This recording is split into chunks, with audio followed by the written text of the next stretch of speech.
Almost 40 years ago, when the United States and the Soviet Union were openly pursuing a doctrine of mutually assured destruction, English singer Sting composed his now legendary hit about the Russians who hopefully love their children too. A few months ago, the American nuclear doctrine was extended to include not only Russia, but also China and North Korea. What does it mean in practical terms, and is it still a given that we share the same biology, regardless of ideology? Well, to discuss that, I'm now joined by Ted Postol, Professor Emeritus of Science, Technology, and National Security Policy at MIT, and former scientific advisor to the U.S. Chief of Naval Operations. Professor Postol, it's great to have you on the show. Thank you very much for taking the time. Well, thank you very much for having me. I think that discussion between Russians and Chinese and Americans is a very good thing to be doing. And I'm very upset as an American citizen, I should say, that the United States is not talking to Russia and China about these important issues. Well, let's have this discussion between the two of us. I know that you're very concerned about an accidental nuclear war between Russia and the United States. And let's admit, the fraught history between our countries has known quite a few examples of technical malfunctions, which made that risk very high. But during the Cold War, both the leadership of the two countries and oftentimes the commanders on the ground were sane enough to think twice and not to rush into the confrontation. If something like this were to happen today, some sort of a technical glitch, do you think the response would be the same? Well, I think that the possibilities are more and more serious in terms of the dangers. There are two aspects to this situation. One is, of course, the technical capabilities and limitations of each of the, let me focus on Russia and the United States, of each side. And the other has to do with the behavior of the leadership and, of course, the military organizations that are supposed to be following the orders of the leadership on both sides. I've had very considerable experience speaking with the Russians on this. And I want to start out by saying that I have great confidence in the sobriety and the professionalism of both the Russian military and the Russian political leadership. This is not a partisan thing I'm saying. I'm saying this as an analyst, because I have watched and I've had interactions with the American political leadership, and I am very worried that the American political leadership has almost no idea what it's doing. And because of the what I would call reckless and uninformed behavior of the American political leadership, I think there is a greater danger of a serious accident. In your articles, you indeed often lament the lack of understanding of nuclear issues at the top of the U.S. government. And I want to clarify here, is it a lack of understanding or deliberate neglect of that understanding? The American political system requires that any individual who hopes to be part of the system itself, of the decision-making apparatus, think in a certain way and agree with limited ideas and ignorant ideas in order to be acceptable as a member of the so-called team. Mm-hmm. And it's been a process that's been going on for a very long time. And the process has filtered out anybody who has any chance of being independent in their thinking. And the ignorance of these people is, for me at least, astounding. You know, there could be any requirements you want placed onto, American officials, vocal or implicit, but there is a reality on the ground, and nuclear warheads at the end of the day are a military hardware. I mean, they have certain material reality to it that doesn't actually, depend on some preferred view. I mean, it's just what it is. And I think Russia's military doctrine states in pretty direct terms that if Russia were to start losing in a conventional war, it intends to use tactical nuclear weapons first, and then if its survival as a nation is threatened, it has strategic nuclear weapons to rely on. And Moscow has been backing that pledge with an active, practical effort to upgrade its nuclear arsenal. So what is there that the U.S. leadership or U.S. officials are failing to understand or perhaps accept about Russia's stance? Because again, they may believe in whatever they want, but it doesn't change the reality on the ground here in Russia. Well, the reality on the ground, I agree. Incidentally, I agree completely with your assessment of the reality on the ground. The question is whether American leadership understands the reality on the ground. So it's not simply a problem of whether or not they understand whether they understand the reality. The question is whether they know what they're doing, and could they do things that would inadvertently cause an accident. Now, in the case of Russia, Russia has worked very hard. Vladimir Putin has done a great deal to improve Russia's early warning capabilities. Unfortunately, and I do think it's extremely unfortunate, there are certain technical limitations that Russia happens to have at this time with regard to its satellite early warning systems.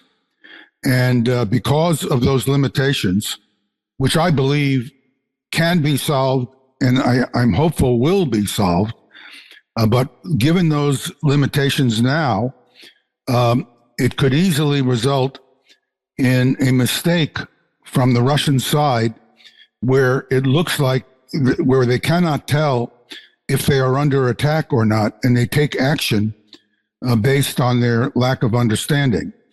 Now, I want to underscore that the Russians have shown, particularly the Russian military, has shown a tremendous high level of professionalism with regard to this danger.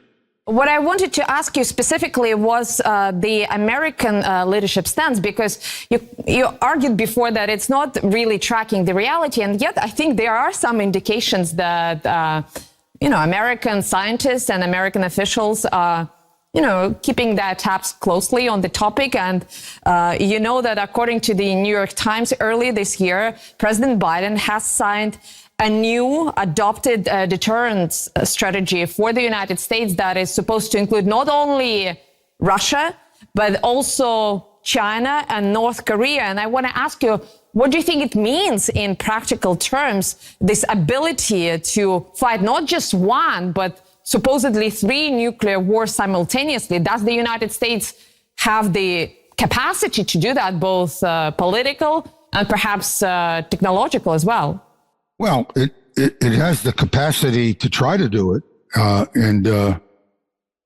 but if it tries to, it's essentially going to result in the end of the modern world as we know it, and quite possibly the end of human life on the planet. I mean, we don't know the full consequences of a large-scale nuclear war, but there's certainly no chance at all that the United States can achieve a goal of disarming China and Russia with our nuclear forces. There's no chance at all.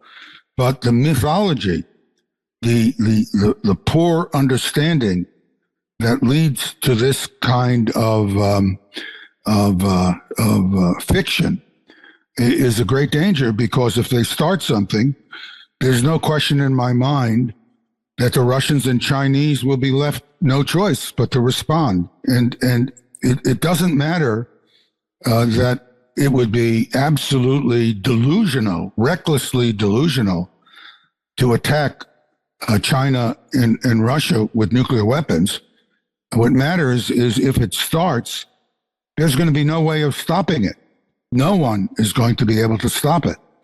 So the real big problem is the misperception of leaders and their lack of knowledge that makes them think that they might be able to, in one way or another, disarm or in some meaningful way, reduce the strike power of Russia and China by attacking their forces first. I think one of the factors that may be fueling this mythology or misconception is all this writing that I see in the Western media about a new super fuse that the United States has been fitting onto all its strategic ballistic missiles. And it is presented as something that vastly improves U.S. Nuclear firepower, that gives the United States a substantial preemptive strike capacity. And I want to ask you, as a specialist, is it enough for the United States to claim full nuclear superiority? And I mean, not only in starting the war, but also in,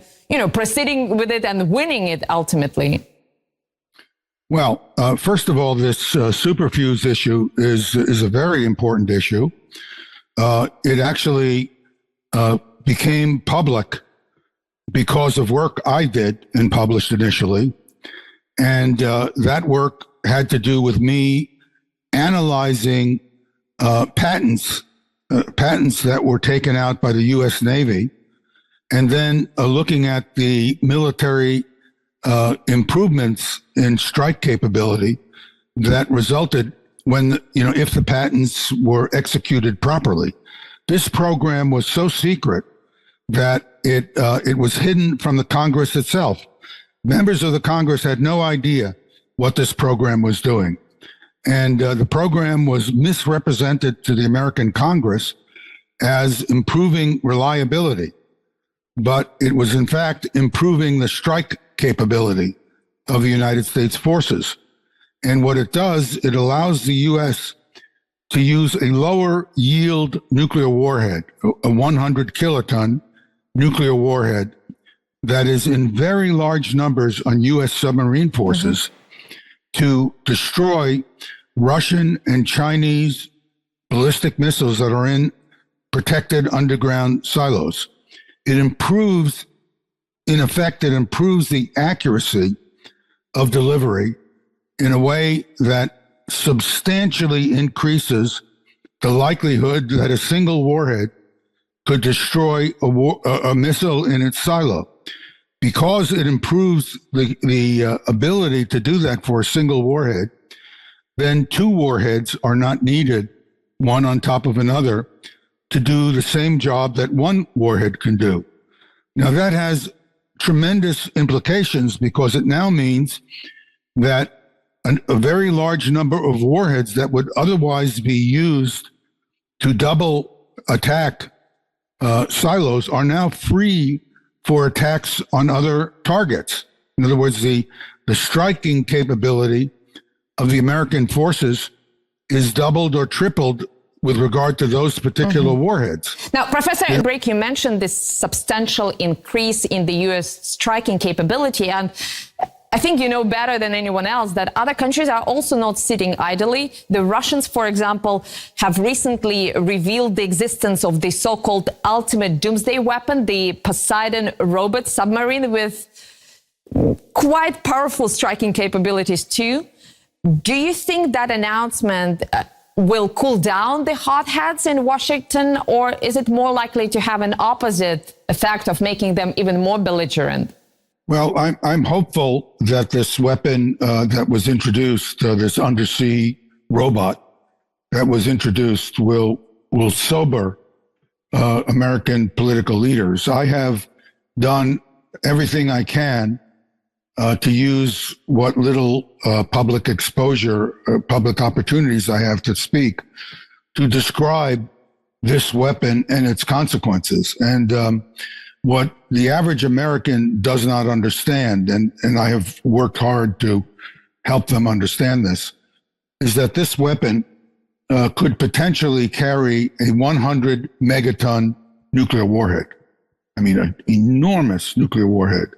And the Russians have demonstrated in 1961 a 50 megaton warhead. This was detonated on Novaya Zemlya in 1961. And that warhead could have easily been twice the yield if the Russians chose to make certain simple and straightforward modifications. If you look at this Poseidon, what we call the Poseidon underwater robot, it has the volume in it to house a 100 megaton warhead. Now, what I try to explain to Americans is that if that warhead were to detonate in the harbor of a U.S. city, it would destroy an area out to 70 or 80 kilometers from the actual detonation point. The reason for that is the blast wave is not as important as the super hot fireball. It's like bringing a piece of the surface of the sun down to the earth and letting it give off its energy for an instant of time. The light and heat from the detonation point is so enormous that it will set fire to things at enormous range. And Professor, as far as I understand, and I'm certainly not an expert, but this is just one example of technology that Russia is developing. But on top of that, Russia is openly coordinating its military policy with China. And earlier this year, President Putin traveled to North Korea, where he made a statement, a pretty ambiguously worded statement, but that nevertheless states that the two countries are going to support each other in the event of a nuclear attack. Now, it was specifically worded not to presume automatic involvement of either Russia or North Korea, but I think that indicates that these three countries that have been singled out by the United States as nuclear enemies are now coordinating among themselves. What does it mean for the United States? And what's the logic, I don't understand, of having, instead of one enemy, one powerful enemy as it was during the Cold War,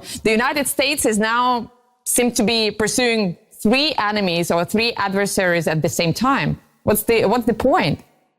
Well, American policy has been totally incompetent. I would say not only unrealistic, incompetent. If we have turned Russia into an enemy that we did not have. I was deeply involved with Russian scientists who were very, very deeply interested in working cooperatively.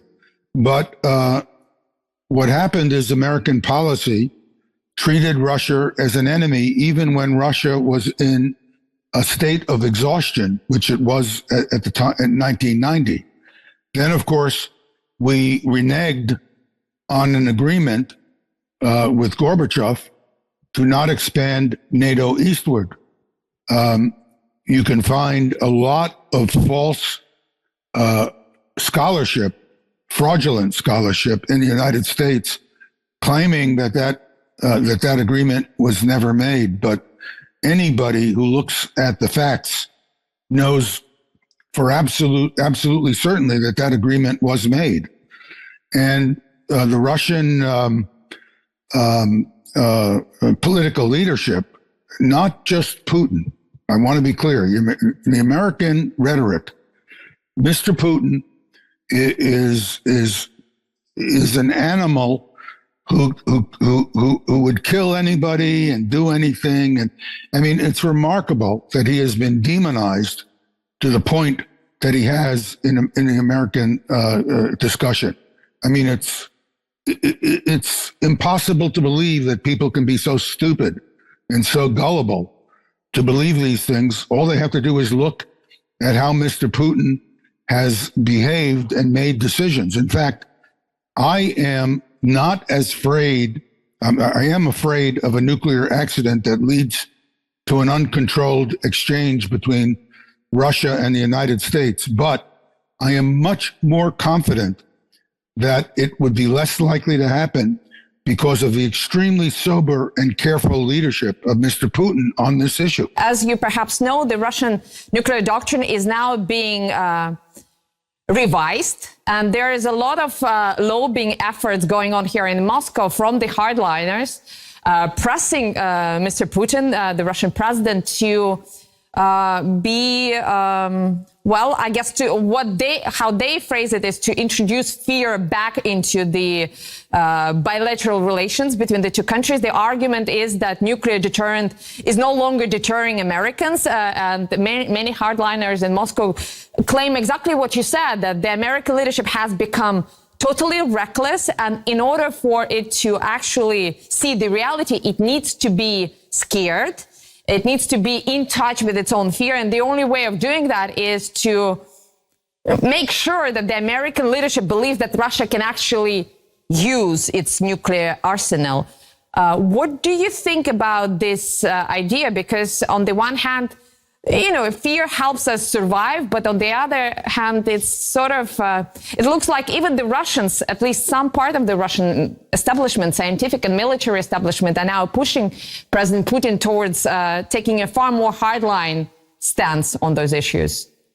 I don't agree with that argument that these people are making. I think all they will do by following that argument is they will lower the threshold towards an accident.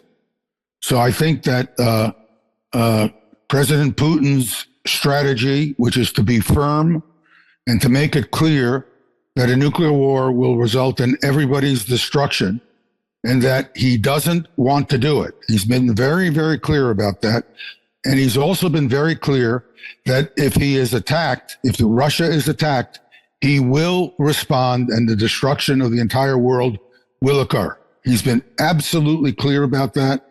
He's been he's expanded his discussion to make it clear that he understands it would be the destruction of the world.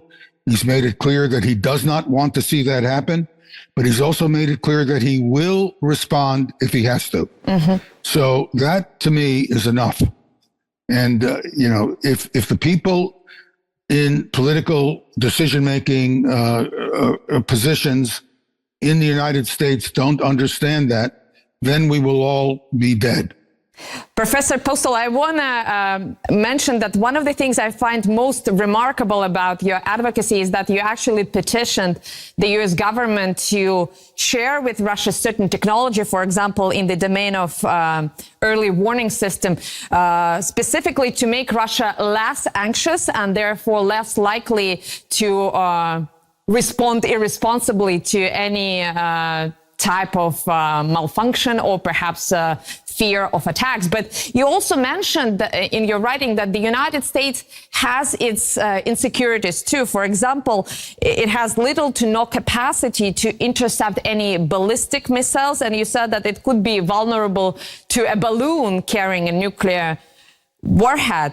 And I think what that underscores is that both sides, both countries, as well as other countries like China and North Korea, perhaps are better off trying to, settle their rivalries in a diplomatic and negotiated way, because you can never fully insulate a country from all types of threats, no matter how big or how powerful that country is. Why do you think that route is no longer pursued? Like the route that you actually contributed a lot to, both during the Cold War and later on when you worked on disarmament and stuff like that?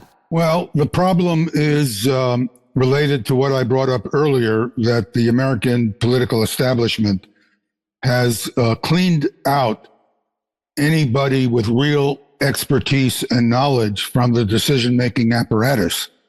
If you look at this Anthony Blinken, it's hard for me to believe he lives on the same planet when he starts talking. So there needs to be a change in the way political thinking and the way we select our people in advisory roles. I don't know if that's going to happen, but I think President Putin has done a very good thing with this underwater